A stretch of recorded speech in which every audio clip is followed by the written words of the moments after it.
अभी हम थोड़ी देर पहले आपसे विचारधारा की बात कर रहे थे। भ्रष्टाचार पर भी एक विचारधारा होती है और आपने देखा होगा कि जब भ्रष्टाचार के गंभीर आरोप लगते हैं या कोई भी और गंभीर ऐसा आरोप लगता है जो कि साबित हो जाता है और पार्टी को ऐसा लगता है कि मॉरल ग्राउंड्स पर, नैतिक रूप से इस व्यक्ति को अब पद पर नहीं रहना चाहिए, तो बड़ी पार्टियां सरकारों से ऐसे लोगों को हटा देती हैं, पदों से, उनके ऑफिशियल पदों से उनको हटा देती है। बीजेपी भी ये काम करती है। आपको याद होगा बीजेपी के मंत्रिमंडल में भी अगर किसी पर गंभीर आरोप लगते हैं तो बीजेपी ऐसे लोगों को मंत्रिमंडल से हटा देती है। आपको याद होगा कुछ समय पहले बीजेपी ने अपने एक मंत्री एमजे अकबर को हटा दिया था जब उन पर मी टू के गंभीर आरोप लगे थे और बीजेपी की बड़ी बदनामी हो रही थी। बीजेपी ने उन्हें तुरंत बीच में से ही मंत्रिमंडल से हटा दिया।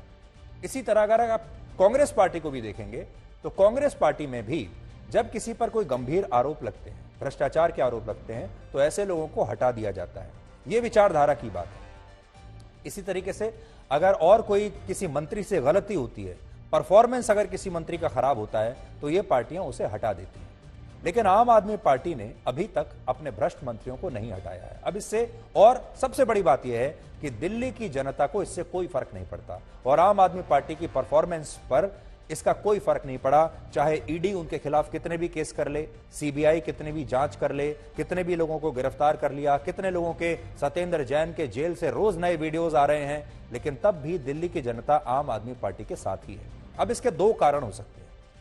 पहला कारण तो हमने आपको बता ही दिया था कि आम आदमी पार्टी की विचारधारा ही नहीं है कुछ।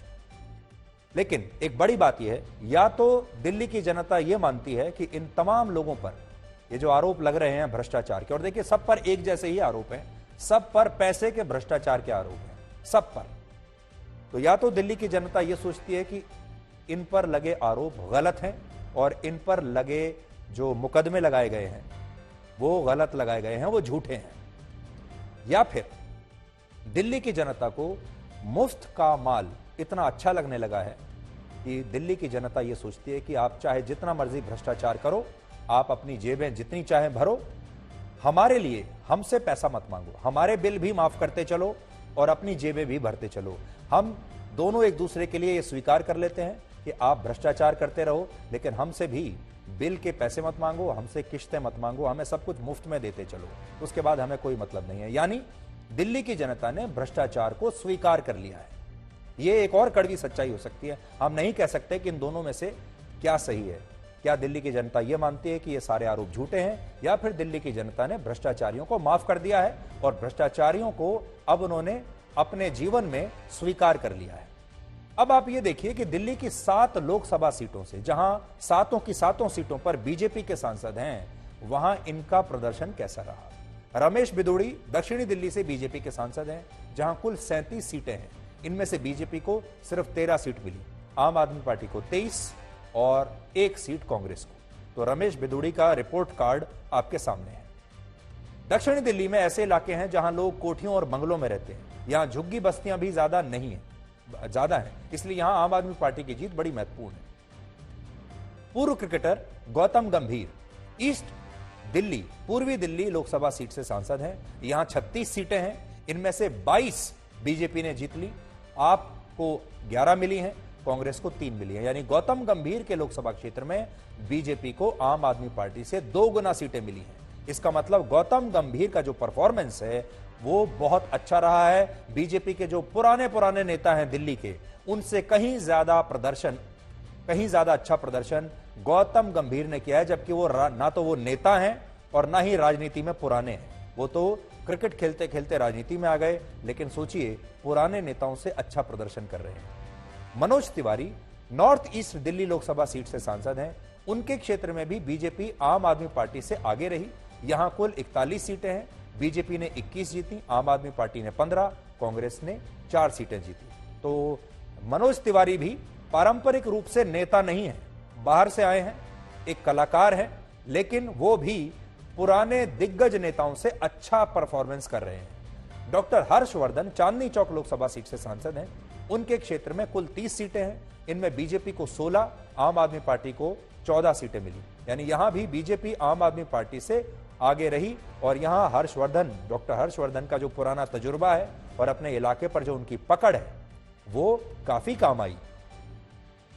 प्रवेश वर्मा पश्चिमी दिल्ली लोकसभा सीट से सांसद हैं, जहां कुल 38 सीटें हैं, जिनमें से 24 सीटों पर आम आदमी पार्टी जीत गई और 14 सीटों पर ही बीजेपी जीत पाई है। यानी उनका परफॉर्मेंस बहुत अच्छा नहीं रहा। और इसका एक बड़ा कारण यह भी है क्योंकि वो उनके एक बड़ा कारण एक ये हो सकता है क्योंकि इस इलाके में एक बड़ा क्षेत्र ऐसा है जो आउटर दिल्ली में पड़ता है, बाहरी दिल्ली जिसे हम कहते हैं, और बाहरी दिल्ली में आम आदमी पार्टी का बहुत जबरदस्त होल्ड है, अच्छी पकड़ है, जिसे प्रवेश वर्मा ढीली नहीं कर पाए। नई दिल्ली लोकसभा सीट से मीनाक्षी लेखी सांसद हैं, जो कि केंद्र में मंत्री भी हैं। वहां 25 सीटें हैं। आम आदमी पार्टी को 25 में से 20 सीटें मिल गई और बीजेपी को सिर्फ 5 सीटें मिली। नई दिल्ली लोकसभा क्षेत्र में मिडिल क्लास और अपर मिडिल क्लास की आबादी ज्यादा है, इसलिए यहां आम आदमी पार्टी की जीत एक बहुत बड़ी उपलब्धि आप मान सकते हैं। हंसराज हंस नॉर्थ वेस्ट दिल्ली से सांसद हैं और यहां 43 सीटें हैं। आम आदमी पार्टी को इनमें से 26 सीटें मिली, बीजेपी को 14 सीट मिली, कांग्रेस को 1 सीट मिली।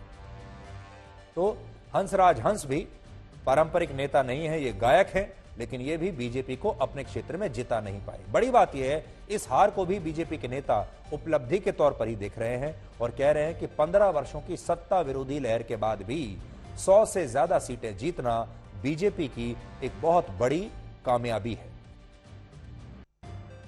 भाजपा को 36% वोट 2017 के चुनाव में मिला था। हम उससे बढ़कर आज 40% तक पहुंचे।